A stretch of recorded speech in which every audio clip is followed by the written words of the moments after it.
My father was, he is on the left here, my father was officer of the General Staff of the Soviet Army. He was inspector of land forces, Soviet troops stationed in countries like Mongolia, Cuba, East European countries. This is the picture taken at the entrance of my Institute of Oriental Languages. It's a part of Moscow State University. As every Soviet student, I was, quote-unquote, volunteering for harvesting grain in Kazakhstan. By the end of my training in school, I was recruited by the KGB. This picture was taken on that day, and you can see again how happy it feels to be recruited by the KGB. Pay special attention to number of bottles on the table. One of my functions was to keep foreign guests permanently intoxicated the moment they land at Moscow airport. In 1967, the KGB attached me to this magazine, Look magazine. A group of 12 people arrived to USSR from United States to cover the 50th anniversary of October Socialist Revolution in my country. From the first page to the last page, it was a package of lies.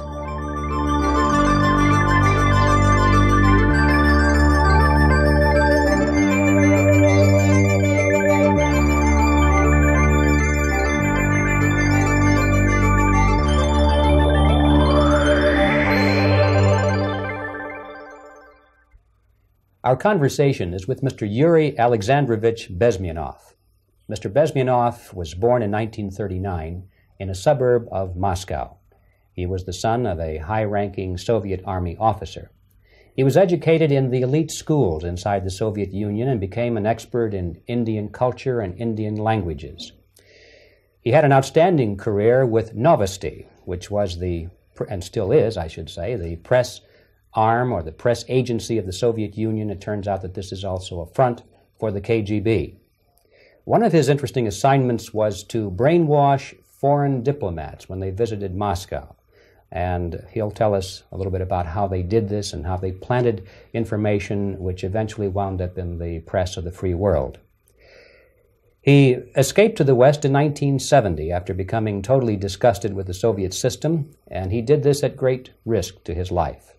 He certainly is one of the world's outstanding experts on the subject of Soviet propaganda and disinformation and active measures. Mr. Bezmenov, I'd like to begin by having you tell us a little bit about some of your childhood memories. Well, the most vivid memory of my childhood was Second World War, or to be more precise, the end of the Second World War, when all of a sudden United States, from a friendly nation, which helped us to defeat Nazism, turned overnight into a deadly enemy. And it was very shocking because all newspapers were trying to present an image of belligerent, aggressive American imperialism. Most of the things that we were taught is that United States is aggressive power, which is just about to invade our beautiful, free, socialist country, that American CIA is dropping Colorado beetles on our beautiful potato fields to eliminate our crops, and each schoolboy had a picture of Colorado bug on the back page of his notebook, and we were instructed to go into collective fields to search for those little Colorado bugs. Of course, we couldn't find any, neither we could find many potatoes, and that was explained again by the encroachments of the decadent imperialist power. The anti-American paranoia, hysteria in the Soviet propaganda was to such of such a higher degree that many less skeptical people or less stubborn would really believe that United States is just about to invade our beautiful motherland, and some secretly hope that it will come true.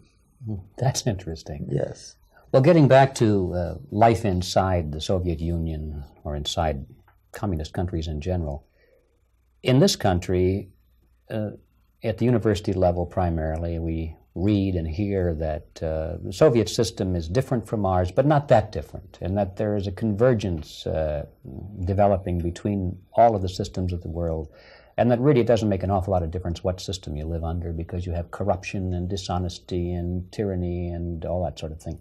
From your personal experience, what is the difference between life under communism and life in the United States?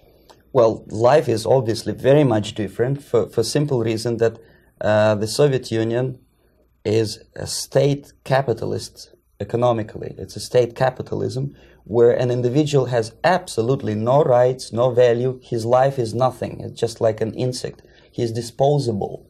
Whereby in the United States, even the worst criminal is treated as a human being. He has a fair trial, and some of them capitalize on their crimes. They publish their memoirs in their prisons and get handsomely paid by your crazy publishers. The differences, of course, in the daily life are very various, depending on whom we are talking about. In my own private life, I never suffered from communism simply because I was brought up in a family of high-ranking military officer. Most of the doors were open for me. Most of my expenses were paid by the government, and I never had any troubles with the authorities or with the police. So, in other words, I would say I enjoyed, or I had good reasons to enjoy, all the advantages of so-called socialist system. Mm-hmm. My main motivations to defect had nothing to do with affluence. It was mainly moral indignation, moral protest, rebellion against the inhuman methods of the Soviet system. Well, specifically, what did you object to? I objected, first of all, against oppression of my own dissidents and intellectuals. And that was the most disgusting thing that I witnessed as a young man, young student, who was brought up at a very troublesome period in our history, from Stalin to Khrushchev, from total tyranny and oppression to some kind of liberalization. Second, when I started working for the Soviet embassy in India, to my horror, I discovered that we are millions times more oppressive than any colonial or imperialist power in the history of mankind. That my country brings to India not freedom, progress, and friendship between the nations, but racism, exploitation, and slavery, and of course economical inefficiency to this country. Since I fell in love with India, I developed something which by KGB standards is extremely dangerous thing. It's called split loyalty, when an agent likes a country of assignment more than his own country. I literally fell in love with this beautiful country, a country of great contrasts, but also great humility, great tolerance, and philosophical and intellectual freedoms. My ancestors used to live in caves and eat raw meat when India was a highly civilized nation 6,000 years ago. So obviously the choice was not to the advantage of my own nation. I decided to defect and to entirely dissociate myself from that brutal regime. Mr. Bezmenov, we've read a lot about the concentration camps and the slave labor camps under the Stalin regime. Now the general impression in America is that those things are part of the past. Are they still going on today, or what is the status? Yes. There is no qualitative change in the Soviet concentration camp system. There are changes in numbers of prisoners. Again, this is unreliable Soviet statistics. We don't know how many political prisoners are there in the Soviet concentration camps. But we sure know from various sources that at each particular time there are close to 25 to 30 million of Soviet citizens who are virtually kept as slaves in forced labor camp system. The size of the population of a country like Canada is serving terms as prisoners. Incredible. So I would say that those intellectuals who try to convince American public that concentration camp system is a thing of a past are either conscientiously misleading public opinion, or they are not very intellectual people. They're selectively blind. They lack intellectual honesty when they say that. Well, we've spoken about the intellectuals in this country and also the intellectuals in the Soviet Union. What about down at the broad mass level? Do the people in general, the working people, the workers in general in the Soviet Union, do they support the system? Do they tolerate it? What is their attitude? Well, average Soviet citizen, if there is such an animal, of course, does not like the system because it hurts, it kills. He may not understand the reasons. He may not have enough information or educational background to understand. But I doubt very much there are many people who are conscientiously supporting the Soviet system. There are not such people in USSR. Even those who have all the reasons to enjoy socialism, people like myself, who were a member of journalistic elite, they also hate system for different reasons, though. Not because they lack material affluence, but because they are unfree to think, they're in constant fear, duplicity, split personality. And this is the greatest tragedy for my nation. Well, what do you think are the chances of the people actually overcoming their system or replacing it? There is a great possibility that system will sooner or later be destroyed from within. There is a self-destructive mechanism built into any socialist or communist or fascist system, because there is lack of feedback, because the system does not rely upon loyalty of population. But until this Soviet junta is being supported by the Western so-called imperialists, that is, multinational companies, establishments, governments, and let's face it, intellectuals, so-called academia in the United States is famous for supporting the Soviet system. As long as the Soviet junta will keep on receiving credits, money, technology, grain deals, and political recognition from all these traitors of democracy or freedom, there is no hope. There is not much hope for changes in my country, and the system will not collapse by itself simply because it's being nourished by so-called American imperialism. This is the greatest paradox in history of mankind, when capitalist world supports and actively nourishes its own destructor. I think you're trying to tell us something. Oh, in yes. This country. Mm-hmm. I'm trying to tell you that it has to be stopped unless you want to end up in Gulag system and enjoy all the advantages of socialist equality, working for free, catching fleas on your body, sleeping on the planks of plywood in Alaska this time, I guess. Mm-hmm. That's where Americans will belong, unless they will wake up, of course, and force their government to stop aiding Soviet fascism. Mm-hmm. Well, you told us a moment ago why you left the system. I'd like to hear the details of how you did it. It must have been a very dangerous thing. It was not so dangerous, it was crazy. First of all, because defecting in India is virtually impossible, thanks to very strong pressure from the Soviet government. Excuse me, you were in India. On assignment at that time. Yes, I was working for the Soviet embassy in New Delhi as a press officer. Mm-hmm.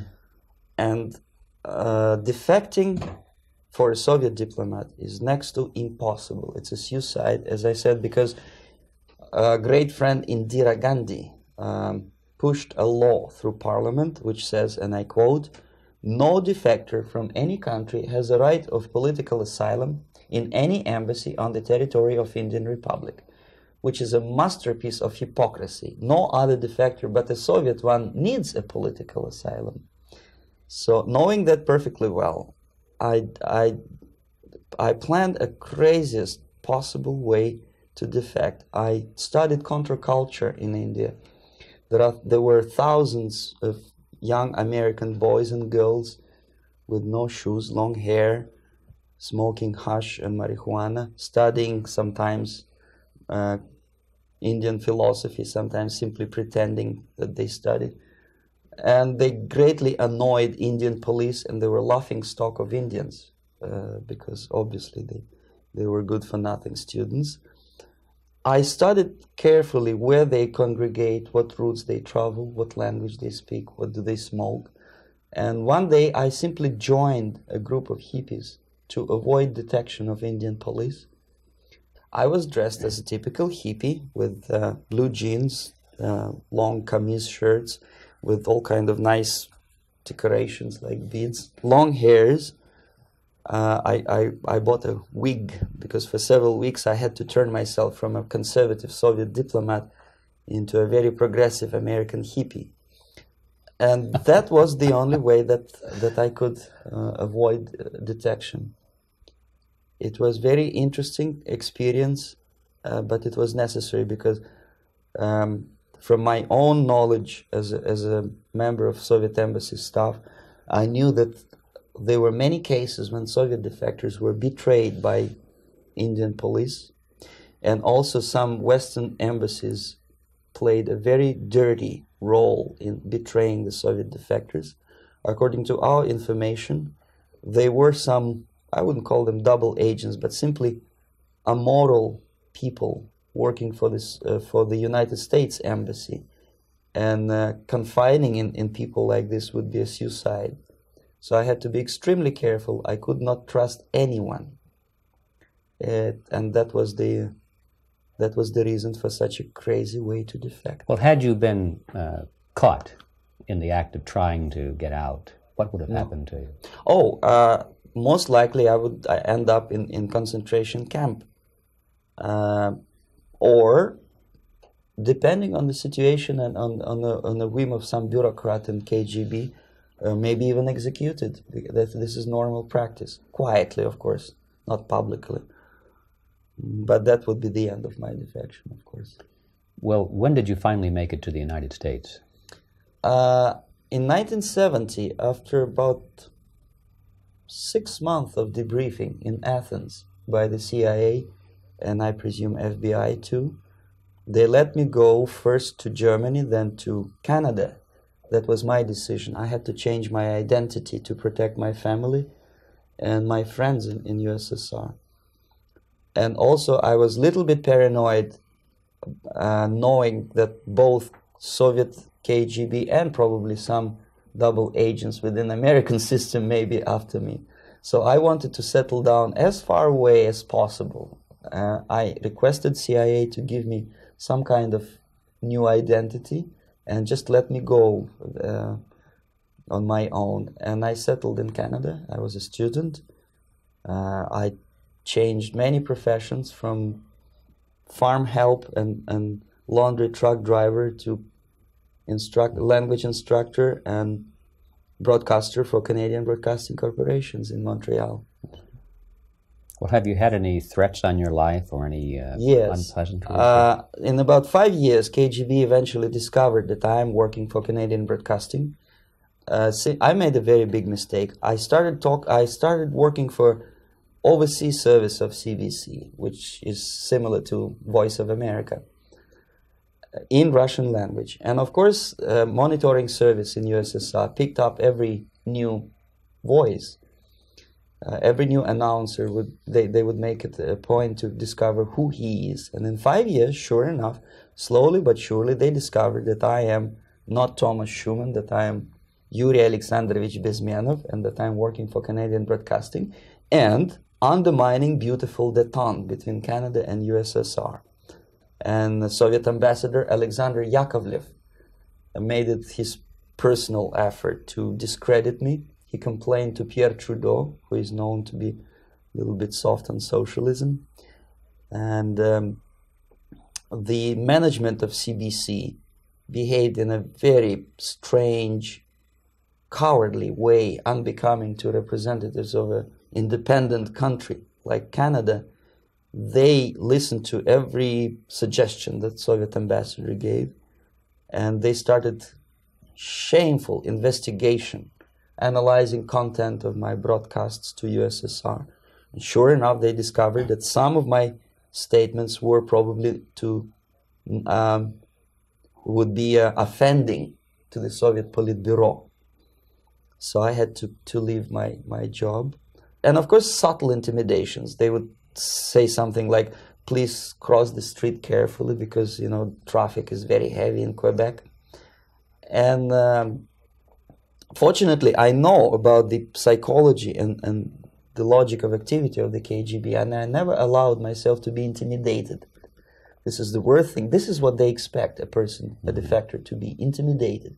Once they spot that you are scared, they keep on developing that line, And then eventually you either have to give up entirely and work for them, or they neutralize you. They would stop all kind of political activity, which they failed to do in my case, because I was stubbornly working for the Canadian Broadcasting.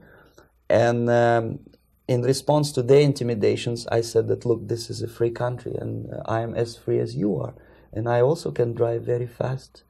And gun control is not yet established in Canada, so I had a couple of good shotguns in my basement.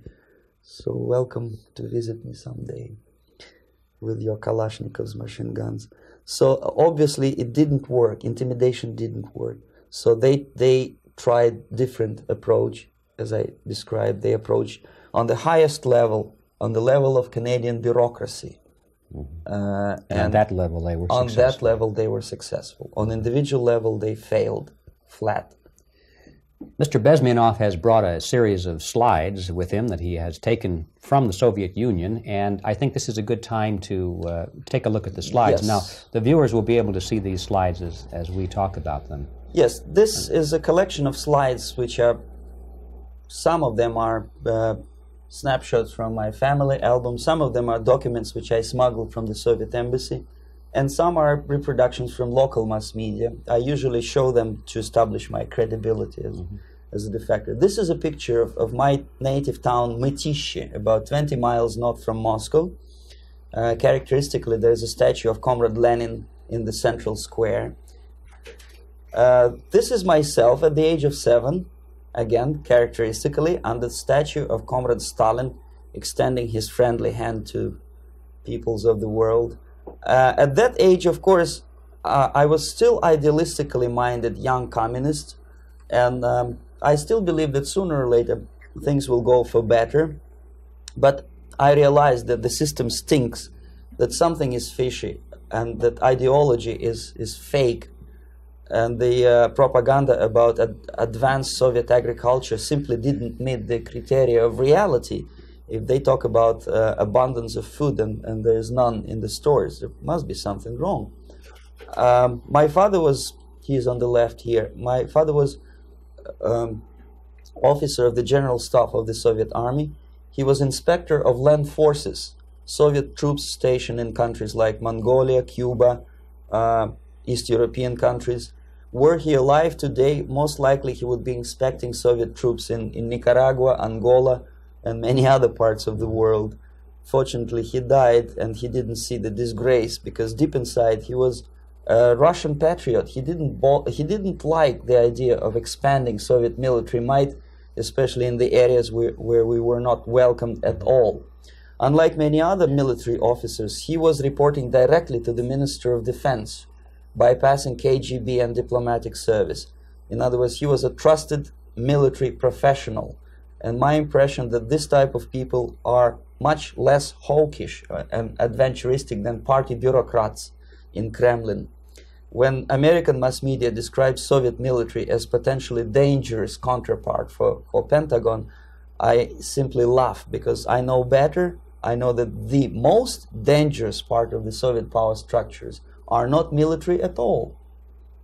Most likely, if they come to power in my country, they'll be more sensible negotiators for nuclear disarmament and withdrawal of the Soviet troops from many parts of the world. But if someone from the party structure or the KGB structure were to give the orders for a military they have to obey, they would follow, because they are professional military. But they, you see, the triangle of power and hate in USSR is the party at the top, the party elite, the oligarchy of the party, then the military and the KGB at the bottom.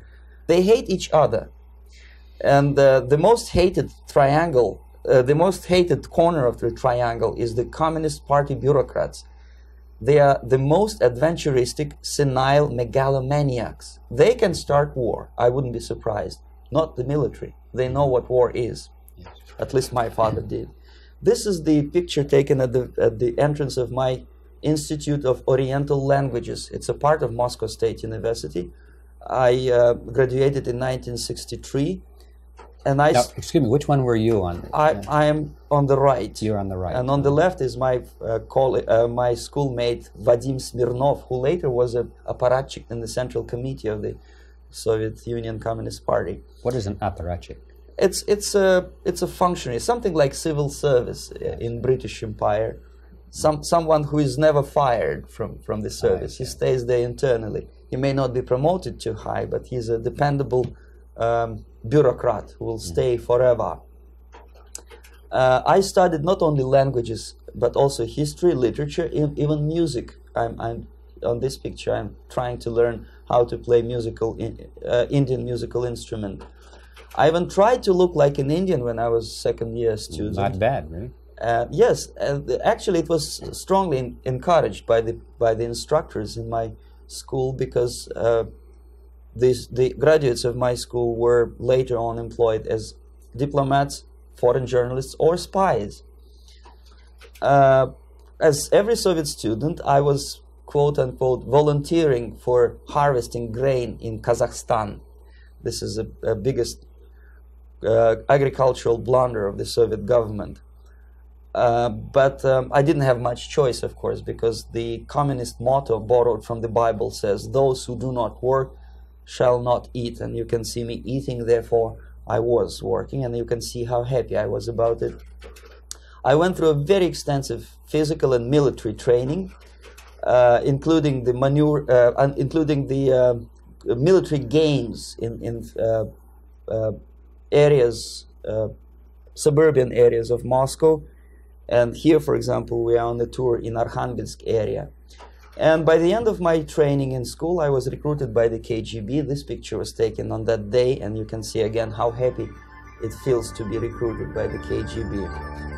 Our conversation with Yuri Alexandrovich Bezmenov, who is a defector from the Soviet Union, a former propaganda agent for Novosti and the KGB, will continue after this message.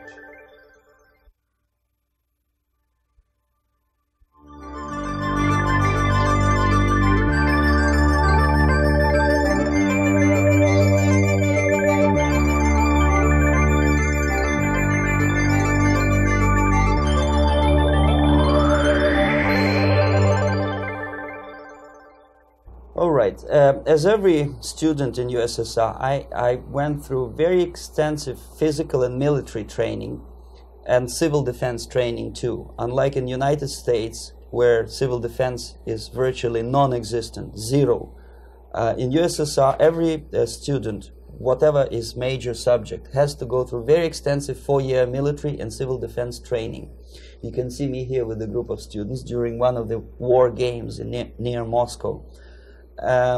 The main idea, of course, is to prepare a huge reserve army of the USSR.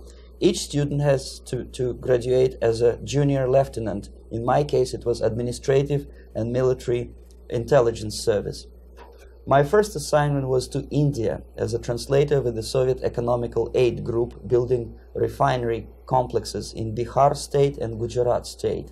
At that time, I was still naively, idealistically believing that what I was doing contributes to the understanding and cooperation between the nations. It took me quite a number of years to realize that what we were bringing to India was a new type of colonialism, 1,000 times more oppressive and exploitative than any colonialism or imperialism in history of mankind. But at that time, I was still hoping that, well, maybe it's not that bad, could be worse, and things may go for better. And I even tried to implement the beautiful Marxist motto, proletarians of all the countries unite. I tried to unite with a nice Indian girl, and I was fascinated by Indian culture, by the family life in this country. But obviously, Communist Party had different plans for my genes, so I had to marry this beautiful Russian girl. In the span of my career, I married 3 times. Most of these marriages were marriages of convenience, on advice from the Department of Personnel.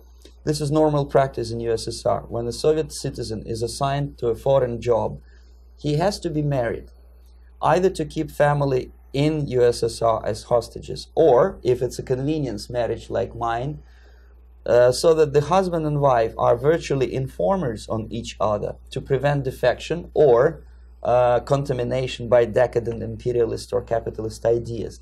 In my case, I hated that girl so much that the moment I landed in Moscow, we were divorced, and I married later, second time.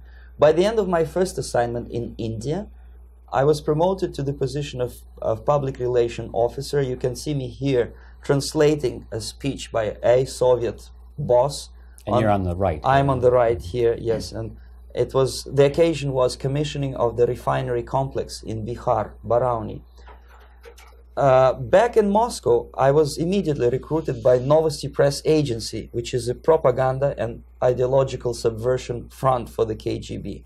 75% of the members of the Novosti are commissioned officers of the KGB. The other 25 are, like myself, co-opted agents who are assigned to specific operations. In this particular case, you can see me talking to students of Lumumba Friendship University in Moscow.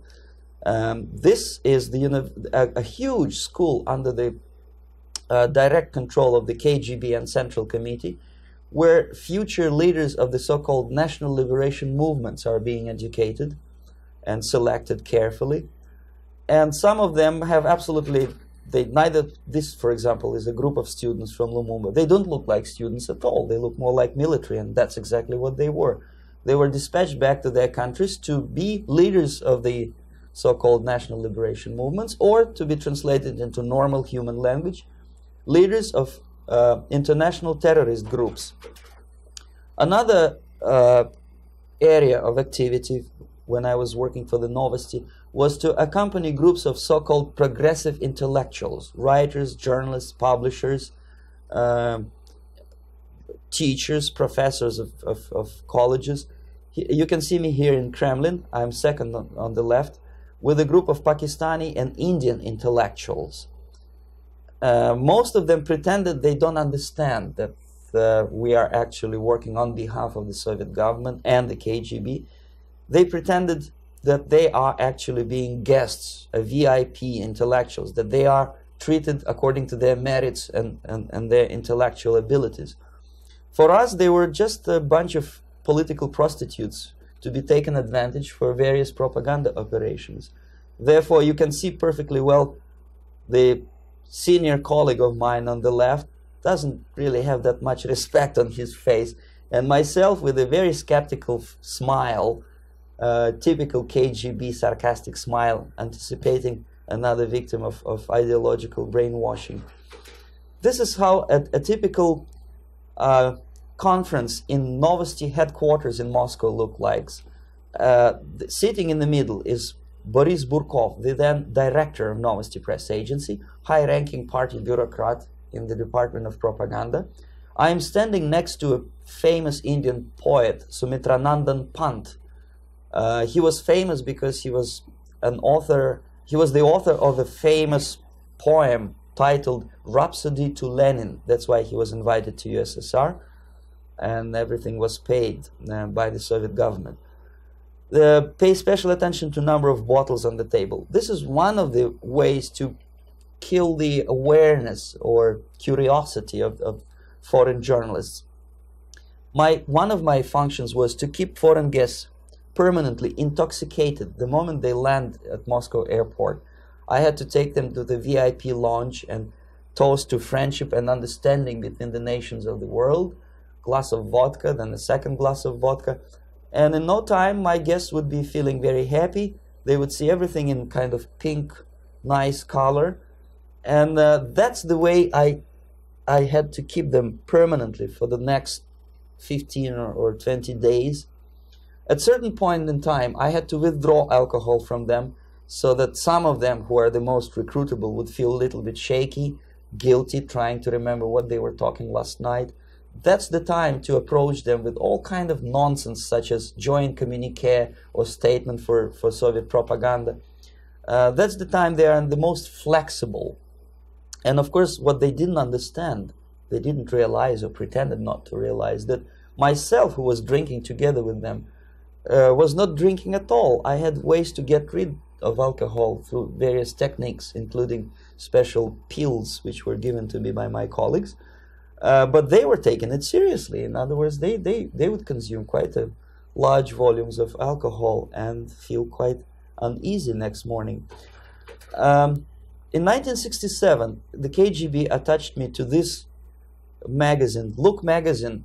A group of 12 people arrived to USSR from United States to cover the 50th anniversary of October Socialist Revolution in my country. From the first page to the last page, it was a package of lies, propaganda cliché, which were presented to American readers as opinions and deductions of American journalists. Nothing could be far from truth. These were not opinions. They were not opinions at all. They were the clichés which the Soviet propaganda wants American public to think that they think. If it does make any sense at all. It sure does, because from the viewpoint of the Soviet propaganda, although there are some subtle criticisms of the Soviet system, the basic message is that Russia today is a nice, functioning, efficient system supported by majority of population. That's the biggest lie. And of course, American intellectuals and journalists from Look magazine elaborated on that untruth in various different ways. They intellectualized that lie. They found all kinds of justifications for telling lies to American public. Excuse me, it was partly your job to make sure that they got these ideas, yes, and accepted them as their own ideas. Right. Actually, even before they arrived to USSR, and they paid astronomical sum of money for that visit, they were submitted, this Novosti Press Agency developed so-called backgrounders, 20-25 pages of information and opinions which were presented to the journalists even before they bought their tickets to Moscow. They had to analyze the situation, and judging on their reaction to that backgrounder, the local Novosti representative or local Soviet diplomat in Washington, D.C. would assess whether they be given visa to USSR or not. So they were selected ahead of time. Oh yes, they were pre-selected very carefully, and there is not much chance for honest journalists to arrive to USSR and to stay there for 1 year and to bring this package of lies back home. This, for example, is a centerfold of the Look magazine. They presented this monument erected by Communist Party in Stalingrad as the symbol, personification of Russian military might. And they said in the article, which is published on the site, that Soviets are very proud of the victory in the Second World War. This is another big myth, a lie. No sensible people would be proud to lose 20 millions of their countrymen in a war which was started by Genoese Hitler and Comrade Stalin and paid by American multinationals. Most of the Soviet citizens look at this type of monuments with disgust and sorrow, because every family lost father, brother, sister, or child in the Second World War. Yet American journalists who were trying to appease, to please their hosts, presented this picture on the centerfold as the symbol and personification of Soviet national, they call it Russian national spirit. And it was greatest misconception and a very tragic misunderstanding. Of course, Look magazine was not distributed in USSR. The main audience was in United States. But I presume that many Americans, millions of Americans who were reading Look magazine at that time, had absolutely wrong idea about the sentiments of my nation, about what the Soviets are proud of and what they hate. This is a group, you see the same lady with the sword in Stalingrad. This is the group of journalists. Myself is in the center with the same devilish smile. And Mr. Philip Harrington is on the extreme left there with his camera. This is the gentleman which was so deaf or so uninterested in what I had to say to him. This is the same picture, a blow-up of the same picture. Many guests from various countries, in this particular case from Asia and Africa, were taken by me as a Novosti Press Agency employee for a tour across Siberia, for example. We would show them typical kindergarten, you see, nothing special by American standards, just nice children sitting, eating their breakfast or lunch. What they could not understand, or they pretended not to understand, that this is an exemplary kindergarten. This is not the kindergarten for average person or average family in USSR. And we maintain that illusion in their minds. You can see myself under the red spot in the middle there, with the same business-like expression. I'm doing my job. That's what I'm assigned to do, and that's what I was paid to do. But deep inside, I still hope that at least some of these useful idiots would understand that what they are looking at has nothing to do with the level of affluence in my nation. This is a better picture which reflects the true spirit of the Soviet childhood. This picture was printed in a Canadian government publication by mistake. In the middle, you can see children playing on a small courtyard, and the caption goes, "This is a typical kindergarten in Siberia." What these idiots didn't understand, that it is not kindergarten at all. It is a prison for children of political prisoners. But there was not a single mentioning that what they were visiting actually was an area of concentration camps. And the job of people like myself to help them to not to notice that they are actually talking to prisoners. Most of the children were dressed, especially on the occasion of the foreigners' visit. Of course, there were no corpses on the ground. There were no machine gun guards. And well, it looks not very pleasant, as you see. It looks dull, but obviously it does not create an impression that this is actually a prison. Well, did any of the journalists have the curiosity to ask about prisons and that kind of thing? Yes. They were in Siberia. This yes. is what you associate. Yes, some of them asked questions, and naturally we would give them, for the stupid question, we give them stupid answer. No, there are no prisons in Siberia. No, most of the people who you see are free citizens of USSR. They are very happy to be here, and they are contributing to the glory of the socialist system. Some of them pretended that they believe what I was telling them, and most of them, we may discuss it later, what are the motivations of these people? Why would they stubbornly bring lies to their own population through their own mass media? I have various answers to this. There is not a single explanation. It's a complex of explanations. It's fear, pure biological fear. They understand that they are on the territory of an enemy state, a police state.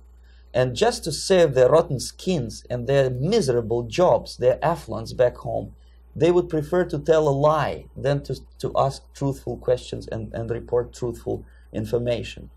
Second, most of these schmucks were afraid to lose their jobs, because obviously if you tell truth about my country, you will not last long as a correspondent of New York Times or Los Angeles Times. They will fire you. What kind of correspondent are you? You obviously cannot find common language with Russians if they kick you out in 24 hours. So just by trying to be conformist to their own editorial bosses, they tried not to offend the sentiments of the Soviet administrators and people like myself. Deep inside, I hope they would insult my or offend my sentiments. Obviously, they preferred not to. Another reason, I refuse to believe it, but obviously, there is another reason. Obviously, it's a greed. These people earn a lot of money. When they come back to USA, they claim that they are experts on my country. They write books which sells in million copies, titled like Russians, The Truth About Russia. Most of it is lie about Russia. Yet they claim to be Sovietologists. They play back myth about my country, the propaganda cliches. Yet they stubbornly resist the word of truth. If a person like Solzhenitsyn is either defecting or kicked out of USSR, they try all their best to discredit him and to discourage him. I don't have much chance to appear on national network with a true story about my country. But a useful idiot like Hendrik Smith or Robert Kaiser, they are big heroes. They come back from USSR. They say, oh, we were talking to dissidents in Russia. Big deal. Soviet dissidents are chasing American correspondents in the streets, and they are cowardly escaping from these contacts. For some strange reason, if you want to know more about Spain, you refer to Spanish writers. If you want to learn more about French, you read French writers. Even about Antarctica, I bet you would read Penguins.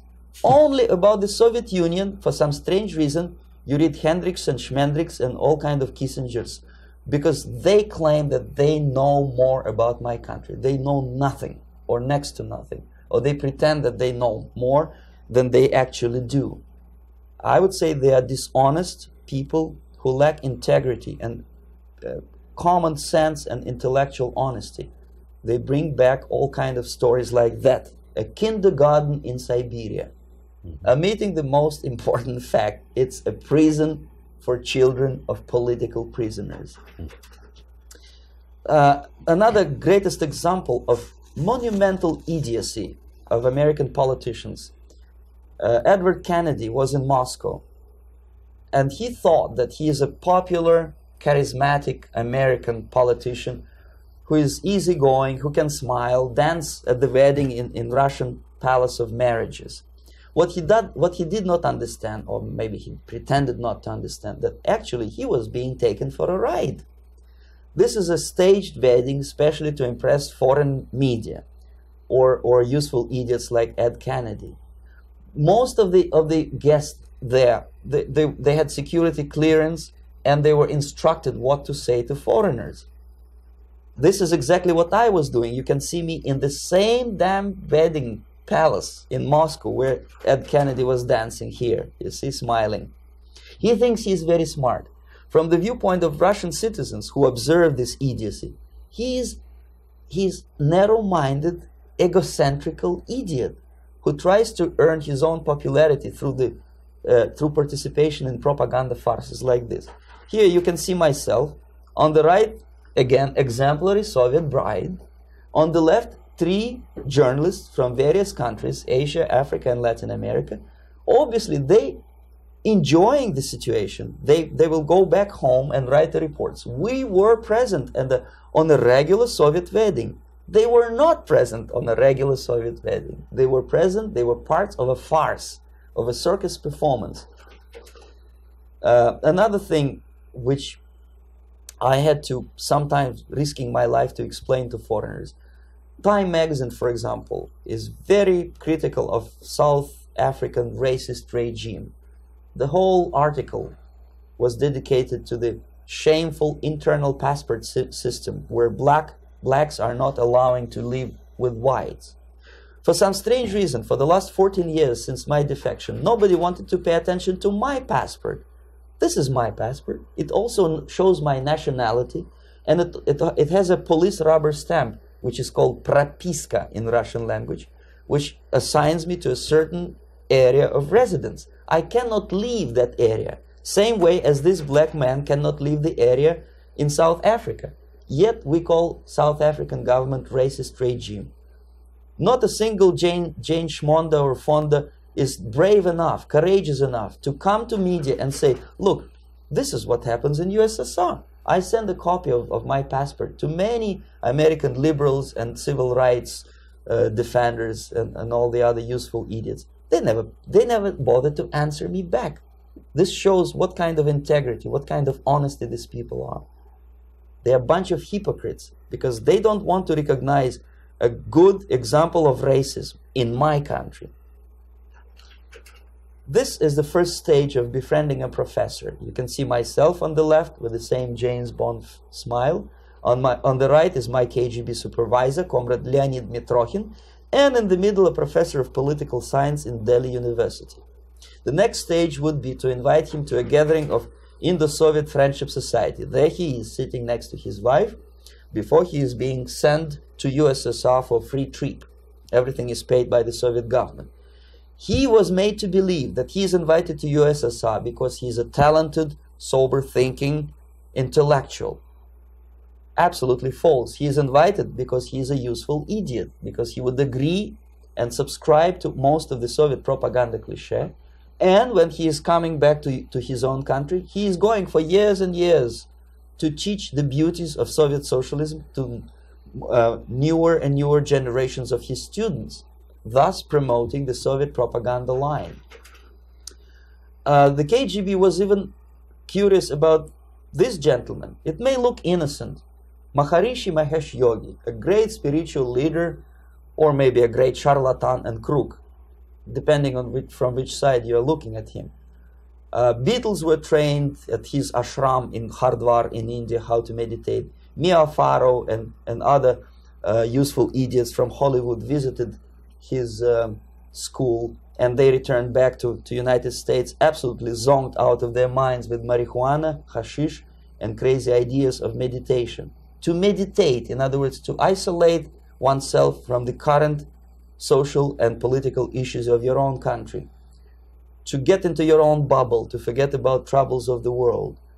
Obviously, KGB was very fascinated with such a beautiful school, such a brainwashing center for stupid Americans. I was dispatched by the KGB to check what kind of VIP Americans attend this school. That's you on the left. Yes, I'm on the left.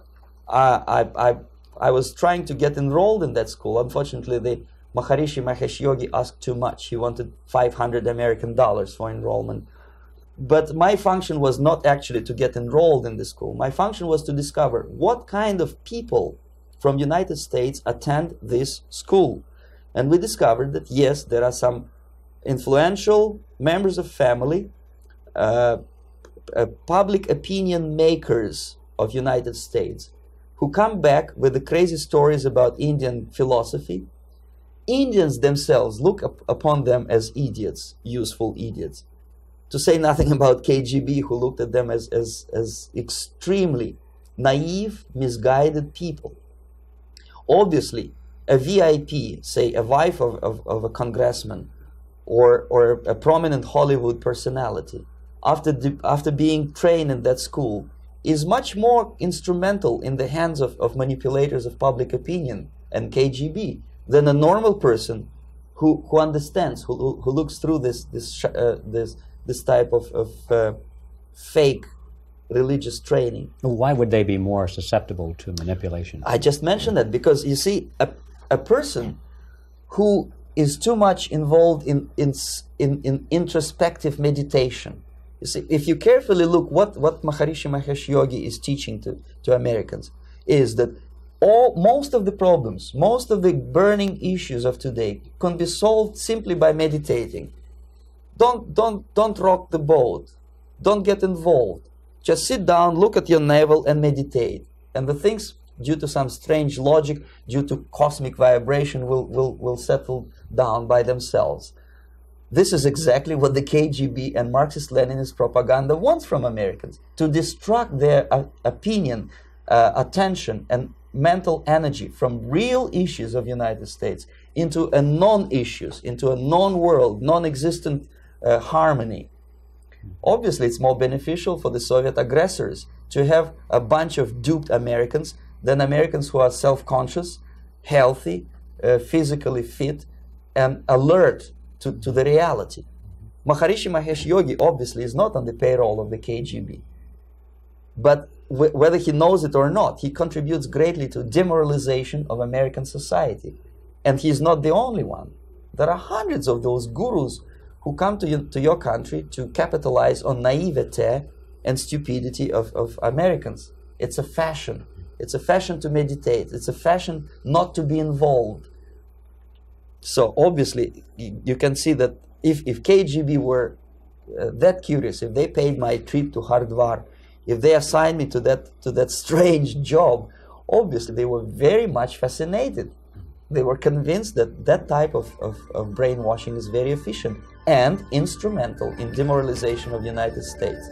Our conversation with Yuri Alexandrovich Bezmenov, who is a defector from the Soviet Union, a former propaganda agent for Novosti and the KGB, will continue after this message.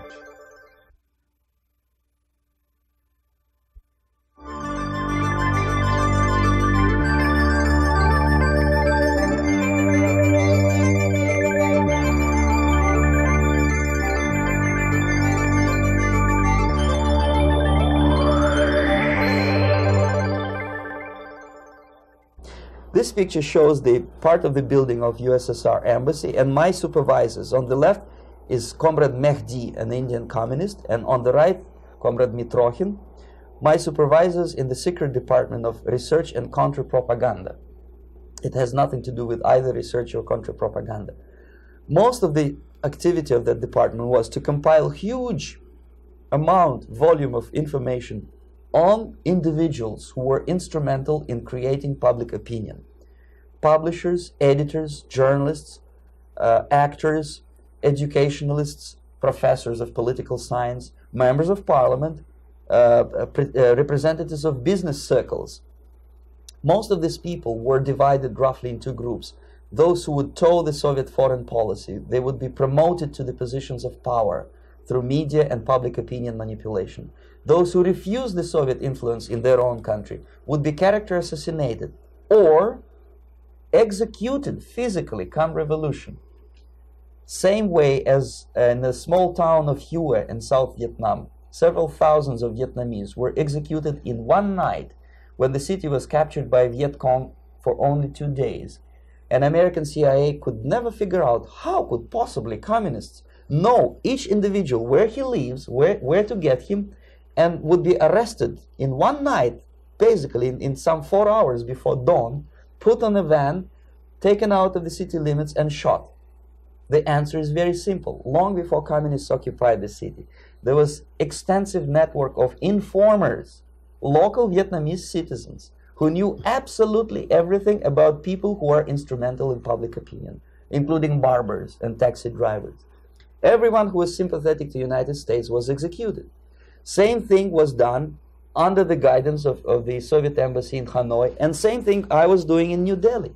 To my horror, I discovered that in the files where people were doomed to execution, there were names of pro-Soviet journalists with whom I was personally friendly. Pro-Soviet? Yes. They were idealistically minded leftists who made several visits to USSR, and yet the KGB decided that come revolution or drastic changes in political structure of India, they will have to go. Why is that? Because they know too much. Simply because, you see, the useful idiots, the leftists who are idealistically believing in the beauty of Soviet socialist or communist or whatever system, when they get disillusioned, they become the worst enemies. That's why my KGB instructors specifically made the point, never bother with leftists. Forget about these political prostitutes. Aim higher. This was my instruction. Try to get into large circulation, established conservative media. Rich, filthy rich movie makers, intellectuals, so-called academic circles. Cynical, egocentric people who can look into your eyes with angelic expression and tell you a lie. These are the most recruitable people, people who lack moral principles, who are either too greedy or too suffer from self-importance. They feel that they matter a lot. These are the people who KGB wanted very much to recruit. But to eliminate the others, to execute the others, don't they serve some purpose? Wouldn't they be the ones they rely on? They serve purpose only at the stage of destabilization of a nation. For example, your leftists in United States, all these professors and all these beautiful civil rights defenders, they are instrumental in the process of the subversion only to destabilize the nation. When their job is completed, they are not needed anymore. They know too much. Some of them, when they get disillusioned, when they see that Marxist-Leninists come to power, obviously they get offended. They think that they will come to power. That will never happen, of course. They will be lined up against the wall and shot. But they may turn into the most bitter enemies of Marxist-Leninists when they come to power. And that's what happened in Nicaragua. You remember most of these former Marxist-Leninists were either put to prison or one of them split, and now he's working against Sandinistas. It happened in Grenada when Maurice Bishop was already a Marxist. He was executed by a new Marxist who was more Marxist than this Marxist. Same happened in Afghanistan when first there was Taraki, he was killed by Amin, then Amin was killed by Babrak Karmal with the help of KGB. Same happened in Bangladesh when Mujibur Rahman, very pro-Soviet leftist, was assassinated by his own Marxist-Leninist military comrades. It's the same pattern everywhere. The moment they serve their purpose, all the useful idiots are either be executed entirely, all the idealistically minded Marxists, or exiled or put in prisons, like in Cuba. Many former Marxists are in Cuba, in prison. So most of the Indians who were cooperating with the Soviets, especially with our Department of Information of the USSR Embassy, were listed for execution. And when I discovered that fact, of course I was sick. I was mentally and physically sick. I thought that I'm going to explode one day during the briefing at the ambassador's office. I would stand up and say something that we are basically a bunch of murderers. That's what we are. It has nothing to do with friendship and understanding between the nation and blah, blah, blah. We are murderers. We behave as a bunch of thugs in a country which is hospitable to us, a country which with ancient traditions. But I did not defect. I tried to get the message across. To my horror, nobody wanted even to listen, least of all to believe what I had to say. And I tried all kinds of tricks. I would leak information through letters or lost documents or something like that, and still I got no message. The message was not published even in the conservative mass media of India. The immediate impulse to defect was Bangladesh crisis, which was described by American correspondents as Islamic grassroots revolution, which is absolute baloney. There was nothing to do with Islam, and there was no grassroots revolution. Actually, there are no grassroots revolutions, period. Any revolution is a byproduct of a highly organized group of conscientious and professional organizers, but it has nothing to do with grassroots. In Bangladesh, it was nothing with grassroots. Most of the Awami League party members, Awami League means People's Party, were trained in Moscow in the High Party School. Most of the Mukti Fauj leaders, Mukti Fauj in Bengali means People's Army, same as SWAPO and all kind of liberation armies all over the world, the same bunch of useful idiots. They were trained at Lumumba University and various centers of the KGB in Simferopol, in Crimea, and in Tashkent. So when I saw that Indian territory is being used as a jumping board to destroy East Pakistan, I saw myself thousands of so-called students traveling through India to East Pakistan, through the territory of India, and Indian government pretended not to see what's going on. They knew perfectly well, the Indian police knew it, the intelligence department of the Indian government knew it, the KGB of course knew it, and the CIA knew it.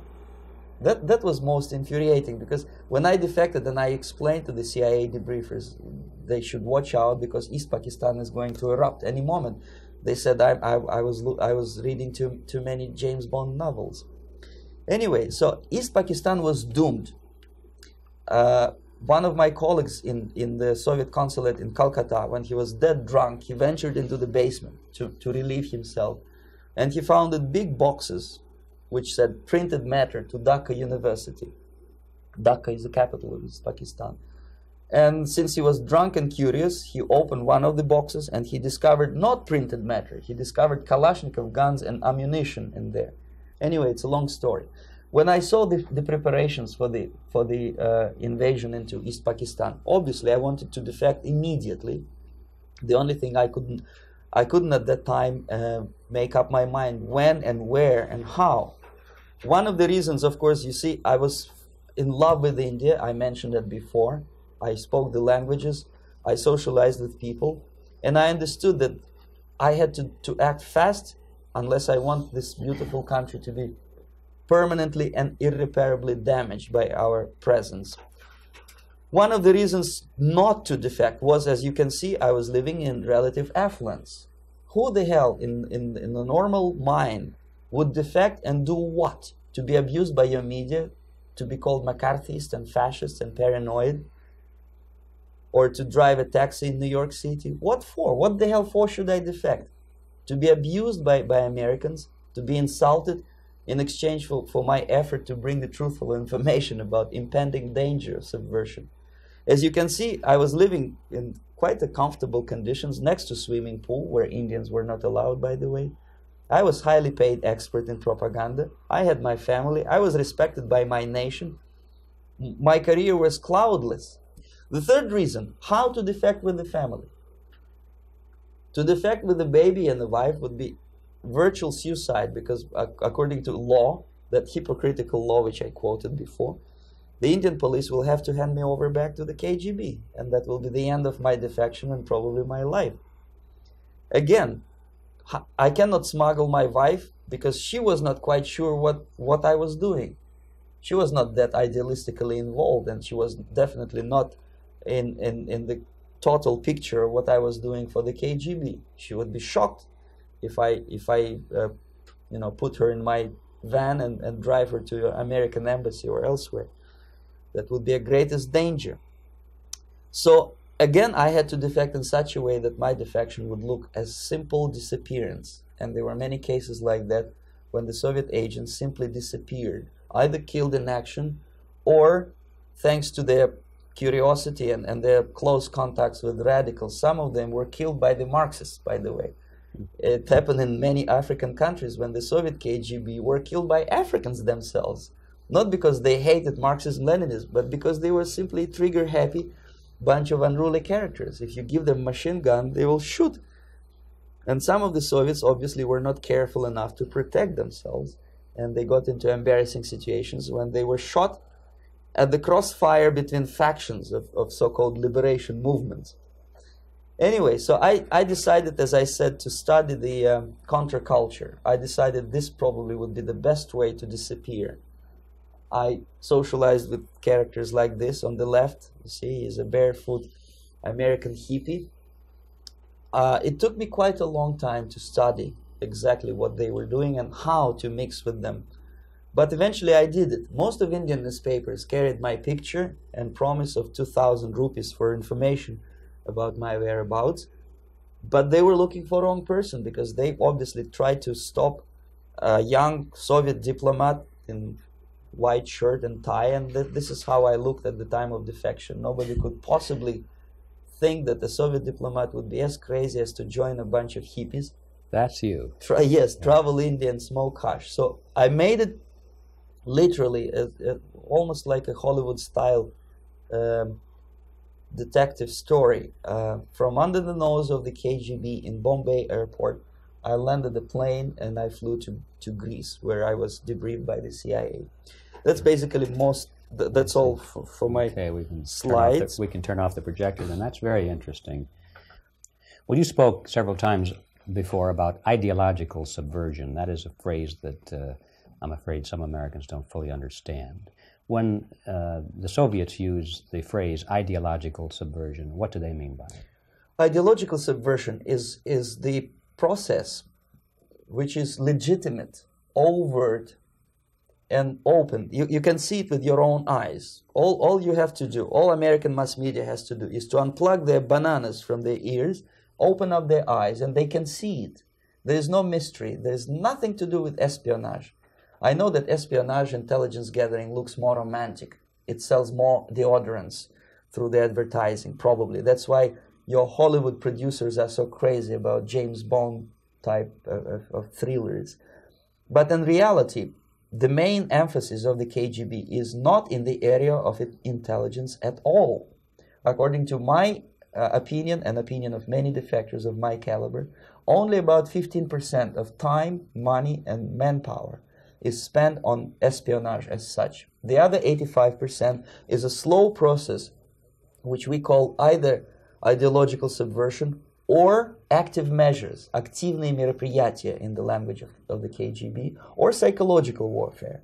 What it basically means is to change the perception of reality of every American to such an extent that despite of the abundance of information, no one is able to come to sensible conclusions in the interests of defending themselves, their families, their community, and their country.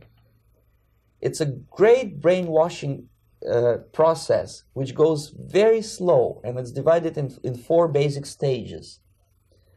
The first one being demoralization. It takes from 15 to 20 years to demoralize a nation. Why that many years? Because this is the minimum number of years which requires to educate one generation of students in the country of your enemy. exposed to the ideology of the enemy. In other words, Marxism-Leninism ideology is being pumped into the soft heads of at least 3 generations of American students without being challenged or counterbalanced by the basic values of Americanism, American patriotism. The result you can see. Most of the people who graduated in the 60s, dropouts or half-baked intellectuals, are now occupying the positions of power in the government, civil service, business, mass media, educational system. You are stuck with them. You cannot get rid of them. They are contaminated. They are programmed to think and react to certain stimuli in a certain pattern. You cannot change their mind, even if you expose them to authentic information, even if you prove that white is white and black is black. You still cannot change the basic perception and the logic of behavior. In other words, these people, the process of demoralization is complete and irreversible. To get rid of society of these people, you need another 20 or 15 years to educate a new generation of patriotically minded and common sense people who would be acting in favor and in the interests of the United States society. And yet these people who've been programmed and, as you say, in place and Yes. who are favorable to an opening with the Soviet concept, these are the very people who would be marked for extermination in this country? Most of them, yes. Simply because the psychological shock when they will see in future what the beautiful society of equality and social justice means in practice, obviously they will revolt. They will be very unhappy, frustrated people, and the Marxist-Leninist regime does not tolerate these people. They will join the links of dissenters, dissidents. Yes. Unlike in present United States, there will be no place for dissent in future Marxist-Leninist America. Here you can get popular like Daniel Ellsberg and filthy rich like Jane Fonda for being dissident, for criticizing your Pentagon. In future, these people will be simply squashed like cockroaches. Nobody is going to pay them nothing for their beautiful, noble ideas of equality. This they don't understand, and it will be a greatest shock for them, of course. The demoralization process in the United States is basically completed already. For the last 25 years. Actually, it's overfulfilled because demoralization now reaches such areas where previously not even Comrade Andropov and all his experts would even dream of such a tremendous success. Most of it is done by Americans to Americans, thanks to lack of moral standards. As I mentioned before, exposure to true information does not matter anymore. A person who was demoralized is unable to assess true information. The facts tell nothing to him.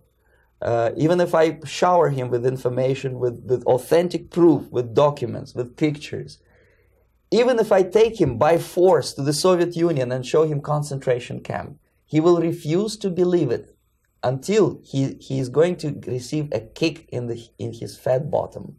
When a military boot crashes his balls, then he will understand, but not before that. That's the tragic of the situation of demoralization. So basically, America is stuck with demoralization, and unless, even if you start right now, here, this minute, you start educating new generation of Americans, it will still take you 15 to 20 years to turn the tide of ideological perception of reality back to normalcy and patriotism. The next stage is destabilization. This time, subverter does not care about your ideas and the patterns of your consumption. Whether you eat junk food and get fat and flabby doesn't matter anymore. This time, and it takes only from 2 to 5 years to destabilize a nation, what matters is essentials: economy, foreign relations, defense systems. And you can see it quite clearly that in some areas, in such sensitive areas as defense and economy, the influence of Marxist-Leninist ideas in the United States is absolutely fantastic. I could never believe it 14 years ago when I landed in this part of the world that the process will go that fast. The next stage, of course, is crisis. It may take only up to 6 weeks to bring a country to the verge of crisis. You can see it in Central America now. And after crisis, with a violent change of power, structure, and economy, you have so-called the period of normalization. It may last indefinitely. Normalization is a cynical expression borrowed from Soviet propaganda. When the Soviet tanks moved into Czechoslovakia in '68, Comrade Brezhnev said, "Now the situation in brotherly Czechoslovakia is normalized." This is what will happen in the United States if you allow all these schmucks to bring the country to crisis, to promise people all kind of goodies and the paradise on earth, to destabilize your economy, to eliminate the principle of free market competition, and to put a big brother government in Washington, D.C., with benevolent dictators like Walter Mondale, who will promise lots of things, never mind whether the promises are fulfillable or not. He will go to Moscow to kiss the bottoms of new generation of Soviet assassins, never mind. He will create false illusions that the situation is under control. Situation is not under control. Situation is disgustingly out of control. Most of the American politicians, media, and educational system trains another generation of people who think they are living at a peacetime. False. United States is in the state of war, undeclared total war against the basic principles and the foundations of this system. And the initiator of this war is not Comrade Andropov, of course. It's the system. However ridiculous it may sound, the world communist system or the world communist conspiracy, whether I scare some people or not, I don't give a hoot. If you are not scared by now, nothing can scare you. But you don't have to be paranoid about it. What actually happens now, that unlike myself, you have literally several years to live on unless the United States wake up. The time bomb is ticking. With every second, the disaster is coming closer and closer. Unlike myself, you will have nowhere to defect to, unless you want to live in Antarctica with penguins. This is it. This is the last country of freedom and possibility. Okay, so what do we do? What is your recommendation to the American people? Well, the immediate thing that comes to my mind is, of course, there must be a very strong national effort to educate people in the spirit of real patriotism, number one. Number two, to explain them the real danger of socialist, communist, whatever, welfare state, big brother government. If people will fail to grasp the impending danger of that development, nothing ever can help United States. You may kiss goodbye to your freedom, including freedoms to homosexuals, to prison inmate. All this freedom will vanish, evaporate in 5 seconds, including your precious lives. The second thing, the moment at least part of United States population is convinced that the danger is real, they have to force their government. And I'm not talking about sending letters, signing petitions, and all this beautiful, noble activity. I'm talking about forcing United States government to stop aiding communism. Because there is no other problem more burning and urgent than to stop the Soviet military-industrial complex from destroying whatever is left of the free world. And it is very easy to do. No credits, no technology, no money, no political or diplomatic recognition, and of course no such idiocy as grain deals to USSR.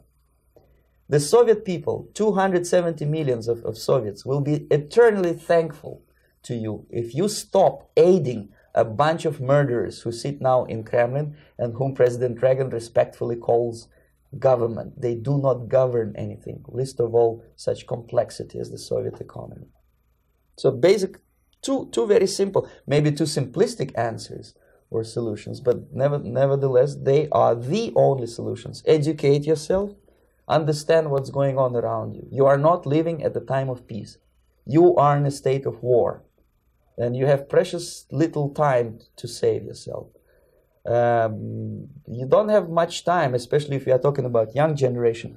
There's not much time left for convulsions and sexual masturbation to the beautiful disco music. Very soon it will go, just overnight.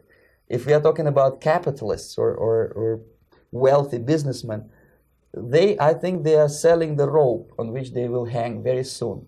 If they don't stop, if they cannot curb their unsettled desire for profit, and if they keep on trading with the monster of the Soviet communism, they are going to hang very soon. And they will pray to be killed, but unfortunately they will be sent to Alaska probably to manage industry of slaves.